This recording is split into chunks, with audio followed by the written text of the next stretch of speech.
Coach, coming off Saturday, of course, bouncing back. Just what have you seen from the team's response from that?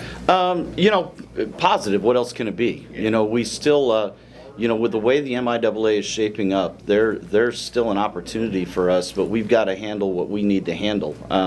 Obviously, we were all really disappointed in the way we performed on Saturday, but we can't get that back. They're a very good football team. Their quarterback is a difference maker, and so we just have to learn and grow from it. Talk to the team about what we needed to do in the stretch run. We've got a big game at home this weekend against a very dangerous offense. So we're going to have to play well, but it's homecoming. We got one job to do. That's what we're going to be focused on. If, depending upon how this goes, we get a bye week and then get to finish our last three. So all focus is on Central Missouri. The kids transitioned really well into last night.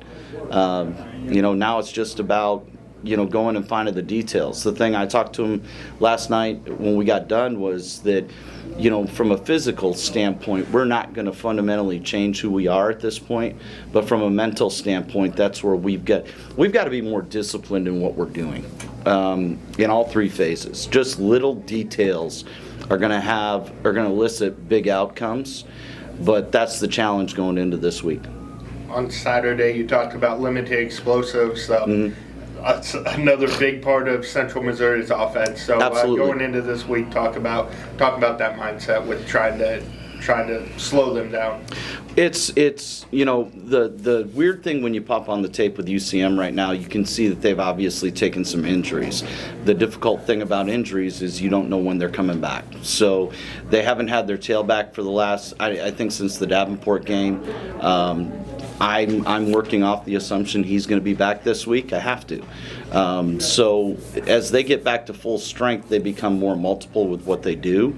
The having a running game was a big part of their success last year, and so we've got to be ready for that. But at the same time, we've got to do a better job on level 2 and level 3, matching coverage concepts and being able to switch things up because they're very good at what they do. Same thing, Shane, with the explosive plays, and obviously you faced Nebraska before and all that. What's the key this week when you go into a game against a guy who is always looking to make that big play? Yeah, I just think we gotta win our one-on-one matchups. Really, they're gonna test us. They're gonna test our corners. They're gonna test our safeties. They're gonna try to man up, get a backer on a receiver. They're gonna test us in every aspect, and I think we just gotta win those matchups. We gotta be disciplined with our eyes because Zabrowski will scramble and he will throw the ball downfield when he scrambles. So we just gotta be disciplined. He's a really good player, and I think that's how the game plan. Coach, going into this weekend, how do you feel the team will play coming off that loss?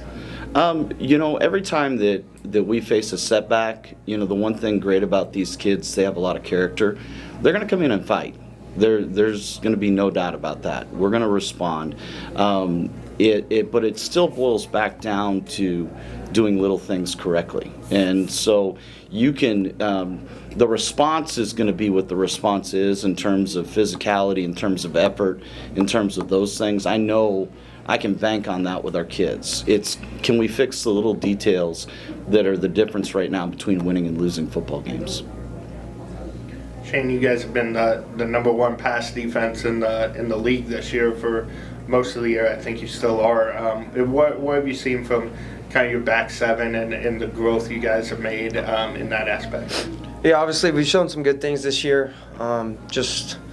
Reading into our keys, trusting coaching, and just executing at a high level. Obviously, last week we did not execute at a high level. Gave up way too many passing yards and way too many explosives, like we were saying. But we're just trying to hone back into those details and just do what we were doing at the beginning of the year when we played really well.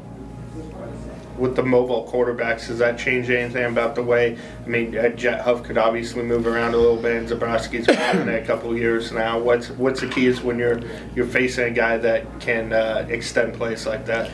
Yeah, really, like I spoke on earlier, just staying on bodies, at least the secondary. I mean, our linebackers will go hunt them up and try to get them on the ground or get them to throw the ball quick. And our job as defensive backs are just stay on our man because they're good at adjusting routes. They're good at jump balls. They have some players out there, so we just got to have good eye discipline and stay with our man.